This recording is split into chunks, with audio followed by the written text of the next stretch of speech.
Le Traqueur de livres présente. Salut et bienvenue sur la chaîne du Traqueur de livres.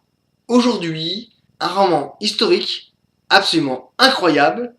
Je vous avais déjà parlé, je vous avais dit, je vais parler de certains romans, pas forcément récents, mais que moi j'ai trouvé extraordinaires, que j'ai lu de nombreuses fois. J'espère réellement pouvoir vous le faire découvrir parce que c'est un auteur français qui est décédé depuis et qui a fait des romans géniaux. Le voleur de vent de Frédéric H. Vajarny aux éditions J.C. Lattès. C'est aussi en format poche, il n'y a pas de souci. Mais il est quand même pas mal. Un roman que j'ai découvert par hasard, une vraie bouffée d'oxygène. Un roman de cap et d'épée aussi passionnant qu'attrayant, de l'histoire dans l'histoire, un personnage incroyable, des personnages autour fabuleux.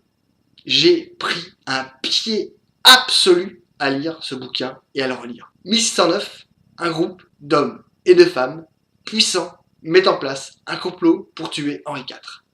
12 conjurés avec un moine défiguré à leur tête.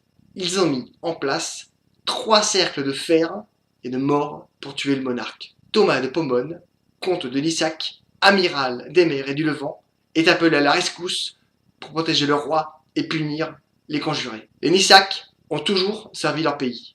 Peu habitués à la cour, taiseux de nature, de haute vertu et ouverts aux idées nouvelles. Aussi redoutable à bord de son navire le Dragon Vert, tous ses matelots sont égaux comme sur cette terre. Admiré par ces hommes, il défend le royaume de Lys. Quand il descend à terre, il relève tous les défis.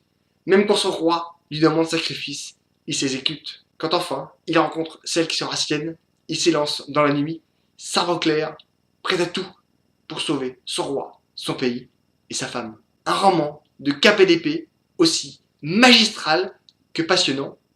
L'auteur se sert de ses écrits pour parler de son humanisme et nous conte l'histoire à travers l'histoire.